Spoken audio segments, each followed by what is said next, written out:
You're not too late. You're not behind. You're not invisible. You are rising. Welcome to Ambition Habits. This is the podcast where women rise together. Here, confidence isn't taught, it's remembered. Belonging isn't earned, it's honoured. And legacy isn't a someday, it's a rhythm we build now. So take a breath and let's begin.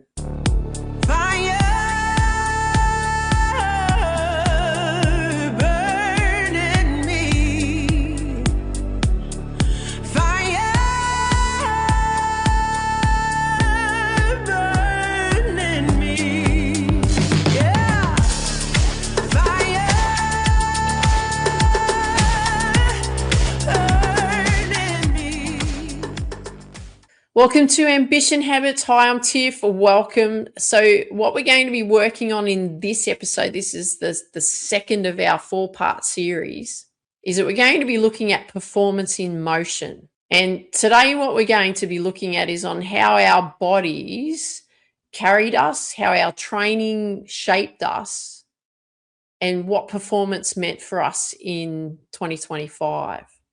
So how did you perform in your sport? How did you look after your body this year in performance and also training? And how everything that you did in your performances, in your competitions, your performances in your training, your performance in your practice, like what was it that those things that shaped you, that created you into the player that you are now at the end of this year?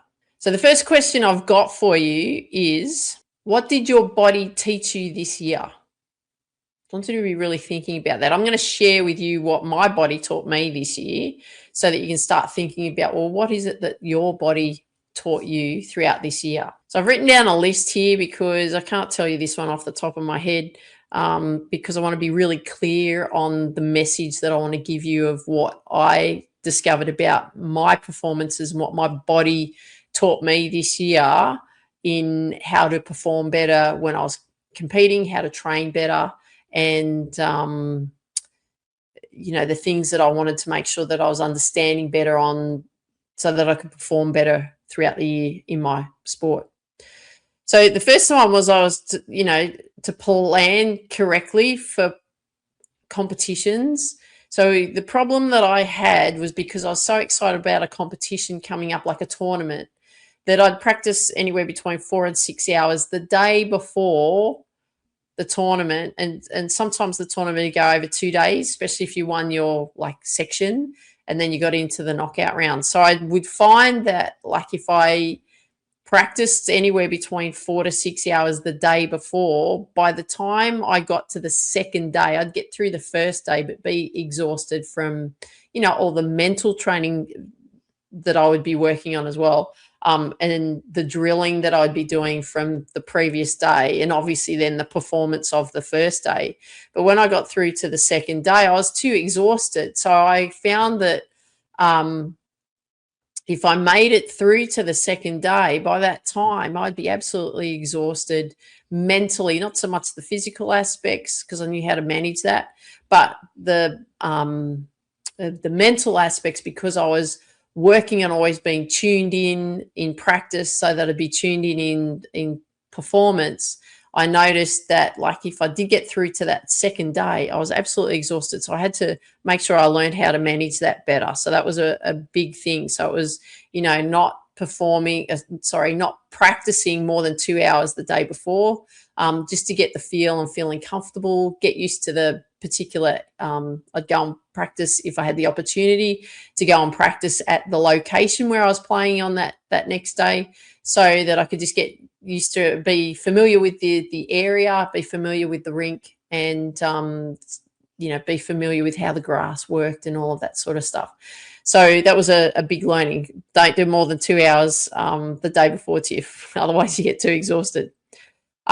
Big thing too is to work on all areas of my body for training. So it was the strength, the flexibility, the mobility, the stability, and the stamina.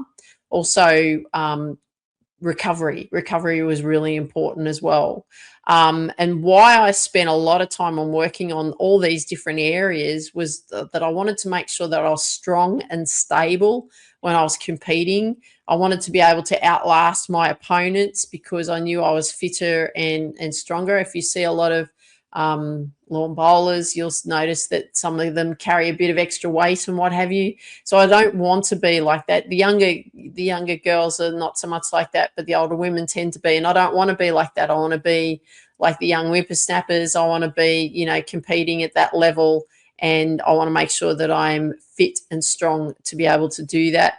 I want to be able to outlast my opponents mentally, because I'm not only fitter and stronger than them, but because I've fueled my body correctly as well. So when you go to a bowling club, the food that they serve is not necessarily great. Some people have other choices on the type of fluids that they actually drink as well. Again, not my scene. So I wanted to make sure that I was really focusing on that as well, was fueling my body correctly, both from a food perspective and also a hydration perspective, so that I was focused, tuned in, and I could just focus on, performing as well as I possibly could when I was competing in my tournaments.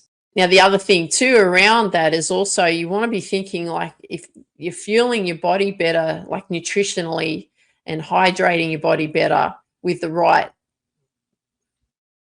products, right, the right foods, then of course you're actually going to help yourself perform better in life as well. So you'll just feel better. So when you're feeling better, you tend to perform better. But when you're feeling better in life, everything is so much better as well. Like, you feel confident about other areas of your life, not just your sport. So just want you to be thinking about that as well from a nutritional point of view. Another important point that I want to get across to you as well about what my body taught me was so important to work on recovery. So especially after big matches and tournaments, make sure that, like, you're bending over a lot, right? So you're lunging and bending over a lot. So you're going to get fatigue in your legs. You're going to get a lot of fatigue in your lower back. So I needed to make sure that I had a system a regime in place that would then help me recover and also prepare me if I was playing the next day. I had a routine that I was going to put in place to prepare me so that my body was supple and ready to perform and compete at the level that I wanted to compete at. I didn't want to feel tired. I didn't want to feel achy. I wanted to make sure that my body was primed and ready for performance. So I made sure that I spent a lot of time on releasing the tightness of the muscles and stretching and creating a lot of movement in my lower back and a lower body especially, and upper back, because of, that repetitive movement that you're doing. You're taking a lunge and bowling, so you're bending over a lot quite frequently especially when you're playing singles, not so much when you're playing a few other different types of matches. But it's really important that the recovery was there as well, because it's important for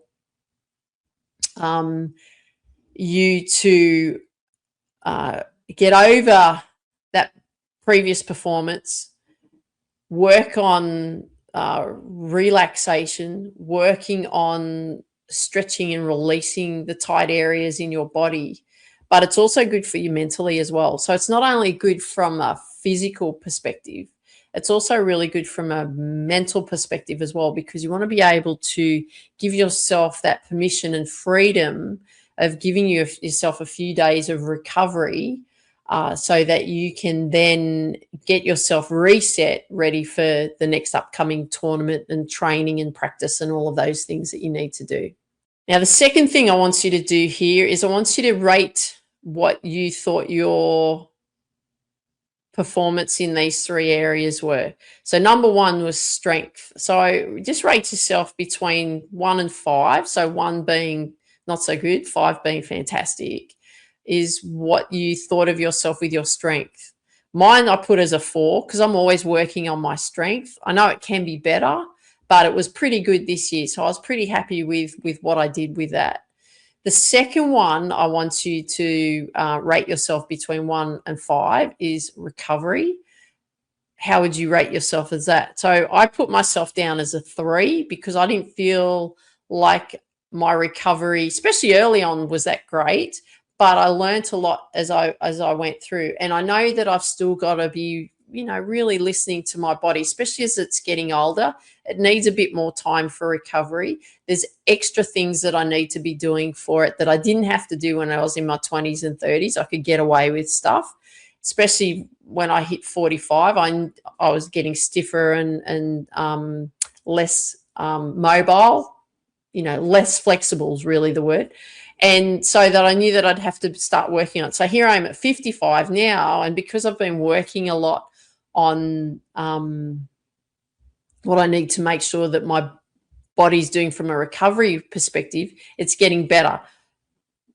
It's on the way. So that's why I'm giving myself a 3, because I know I can do more and I can be better within my recovery. But we're on the way for that one. And then the third one that I want you to rate yourself between 1 and 5 is also your mindset. What would you rate yourself from, 1 not being that great to 5 with your mindset around your performance? Like, I give myself a 5 for that, because I know, because of all the experience that I've had in my tennis career, in my golf career, I've worked really, really hard on my mindset in performance. I've worked really, really hard on my mindset in everyday life. And so all those things that I've accumulated and that knowledge that I've accumulated throughout those years, a long time, mind you, that I'm creating a much better performance from a mindset perspective now that I'm into bowls, because I've got all this experience and knowledge behind me. So I'm really happy with that. I'm not saying that it's perfect, but I'm saying that I'm giving myself a 5 because I'm constantly working on improving that area in my life. And I know that that's a huge, important aspect, is that people say, will go, oh, sports 90% mental and 10% physical. Look, it's 100% physical when you're focusing on the physical aspect, and it's 100% mental. So how you think will be how you perform.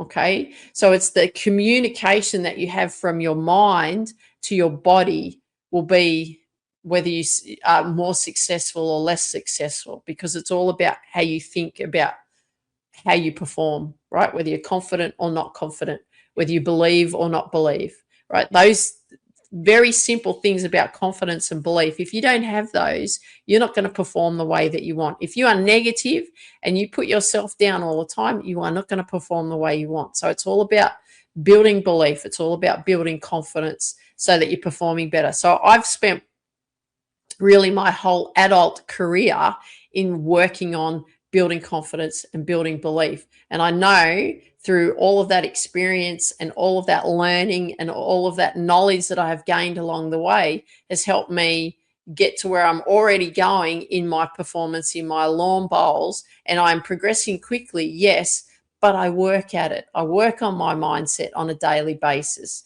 I work on all the skills that I need in place. I work on the training. I do all the work that is going to give me what I want. You can't just expect to just show up and it's all just going to hit you. You have to do the work behind the scenes so you get the performance to happen.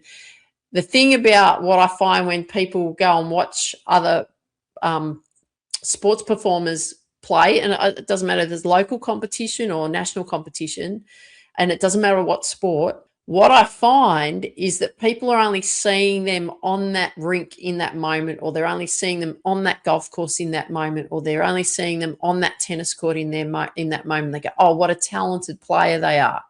They don't actually see all the work that they've done behind the scenes to create that, so that they are getting that performance in place on the day of that tournament or that competition.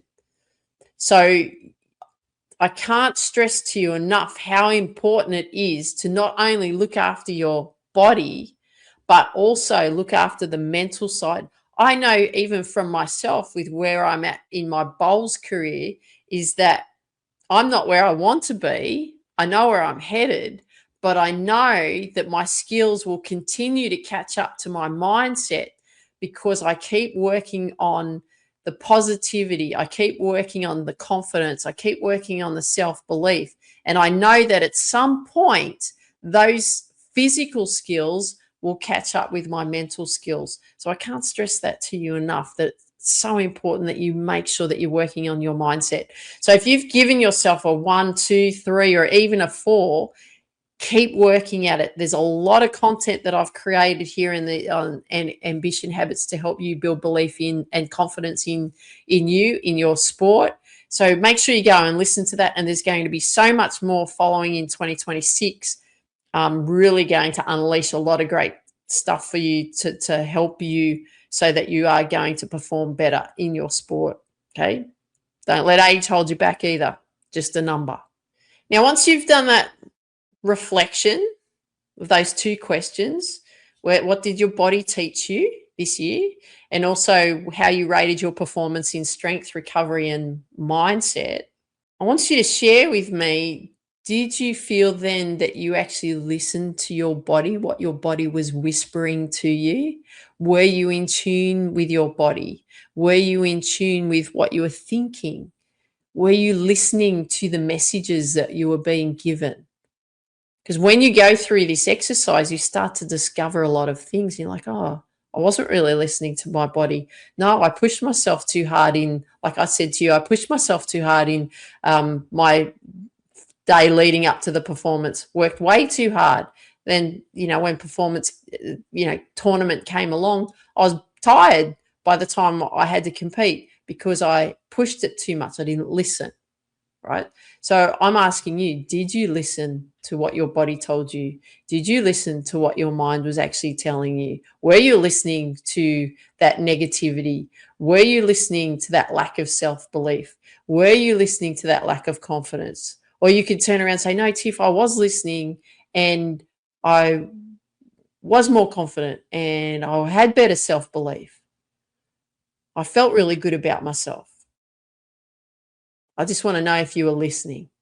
So I hope you love today's episode. I'd love it if you could share with me what you like best about what you heard today. And what we're going to be focusing on in our next episode is we're going to be focusing on confidence in connection and what we learnt from that along the way. So I look forward to hearing from what you like best about what you heard in these last 2 episodes, and sharing with me what you felt that your body said to you throughout the year. And I want you to dream big, believe in you, go after your dreams. This is where women rise together. Look forward to hearing from you and seeing you soon. Take care. Bye for now.